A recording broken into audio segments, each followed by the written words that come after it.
Sahabat setia Gowor yang dikasih Tuhan, Shalom. Hari ini adalah Rabu 7 Mei 2025. Kita kembali akan bersama-sama merenungkan firman Tuhan hari ini yang diambil dari Injil Yohanes 6 ayat 35 sampai dengan 40. Mari kita siapkan hati kita. Haleluya, haleluya, haleluya. Setiap orang yang percaya kepada anak beroleh hidup yang kekal, dan aku membangkitkannya pada akhir zaman, sabda Tuhan. Haleluya, haleluya, haleluya. Tuhan bersamamu dan bersama rohmu. Inilah Injil suci menurut Yohanes, dimuliakanlah Tuhan. Di rumah ibadat di Kapernaum, Yesus berkata kepada orang banyak, "Akulah roti hidup. Barang siapa datang kepadaku, ia tidak akan lapar lagi. Dan barang siapa percaya kepadaku, ia tidak akan haus lagi. Tetapi aku telah berkata kepadamu, sungguh pun kamu telah melihat aku, kamu tidak percaya. Semua yang diberikan Bapa kepadaku akan datang kepadaku. Dan barang siapa datang kepadaku, ia tidak akan kubuang. Sebab aku telah turun dari surga bukan untuk melakukan kehendakku, tetapi untuk melakukan kehendak Dia yang telah mengutus aku.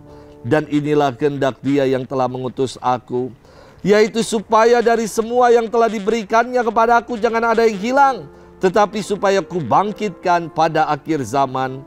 Sebab inilah kehendak Bapa-Ku, yaitu supaya setiap orang yang melihat anak dan percaya kepadanya beroleh hidup yang kekal, dan supaya aku membangkitkannya pada akhir zaman." Demikianlah sabda Tuhan. Terpujilah Kristus. Sahabat setia Gowor yang dikasih Tuhan, Shalom. Seorang anak OMK, ia mengatakan kepada saya, "Romo, saya kering ikut perayaan Ekaristi, tidak dapat apa-apa." Ia mengatakan misa itu lagunya lemes, khotbah bikin mengantuk, kurang gregetnya. Buat saya ini memang menjadi masukan yang sangat positif.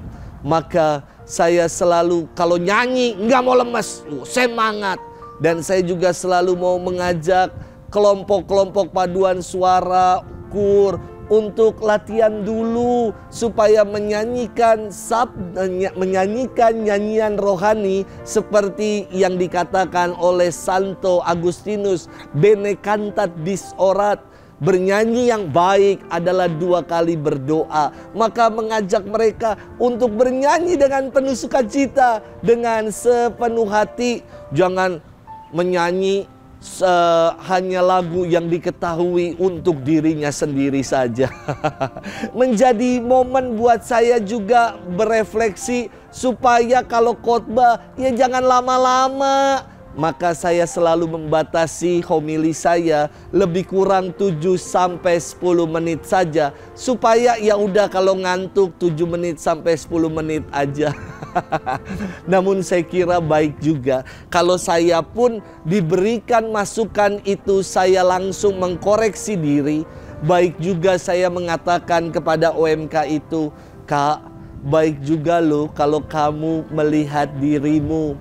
Karena dalam Ekaristi yang kita cari bukan romonya, bukan kurnya, bukan lagunya yang bersemarak dengan tepuk tangan dan jingkrak-jingkraknya. Tetapi yang kita cari dalam Ekaristi adalah Allah sendiri. Maka diri kita menjadi penting, yang menjadi receiver atau penangkap sinyal.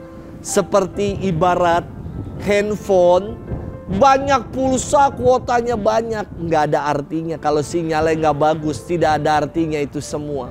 Mau lagunya jos, khotbahnya menggelegar, tetapi kalau hati kita tertutup bagi Tuhan, ya sia-sia juga. Sahabat setia Gowor yang dikasih Tuhan, Yesus hari ini berfirman, "Akulah roti hidup. Barang siapa datang kepadaku, ia tidak akan lapar lagi. Dan barang siapa percaya kepadaku, ia tidak akan haus lagi." Dahaga dan lapar kita akan dipuaskan karena Yesus. Kalau kita lapar secara jasmani, kita dikenyangkan dengan makanan. Kalau kita haus secara jasmani, kita puaskan dahaga kita dengan minuman. Maka kalau yang lapar dan haus adalah rohani kita, iman kita, maka Yesuslah yang akan mengenyangkan dan memuaskannya. Di akhir firman, Yesus memberikan sebuah jaminan kepada kita semua dengan mengatakan, mereka yang datang kepadaku tidak akan kubuang, melainkan akan beroleh hidup yang kekal. Dan aku akan membangkitkannya pada akhir zaman. Sahabat setia Gowori yang dikasihi Tuhan, ada pepatah yang mengatakan, diri kita tercermin dari apa yang kita makan. Jadi kalau kita suka makan yang berlemak-lemak, maka badannya besar, kolesterol tinggi, asam urat tinggi. Diri kita tercermin dari apa yang kita konsumsi, dari apa yang kita makan. Demikian juga dalam hidup ini, kalau kita selalu mengenyangkan diri kita, hidup kita dengan Yesus, dan diri kita tercermin dari santapan rohani yang kita selalu makan, maka mereka yang selalu makan dan mengenyangkan diri dengan roti hidup, kata-kata yang keluar dari mulutnya adalah kata-kata yang bikin orang damai, ayem, kata-kata yang menjadi berkat bagi yang lain. Apa yang dibuatnya sungguh juga menjadi berkat bagi yang lain. Semoga dalam hidup ini kita mau mengenyangkannya dengan Yesus sendiri. Maka hidup kita sepenuhnya yang keluar adalah ekspresi kasih, mau bersaudara, ketulusan, kebaikan, dan menjadi berkat dalam kehidupan. Selamat bermenung. Tuhan memberkati kita selalu dalam nama Bapa, Putra, dan Roh Kudus. Amin.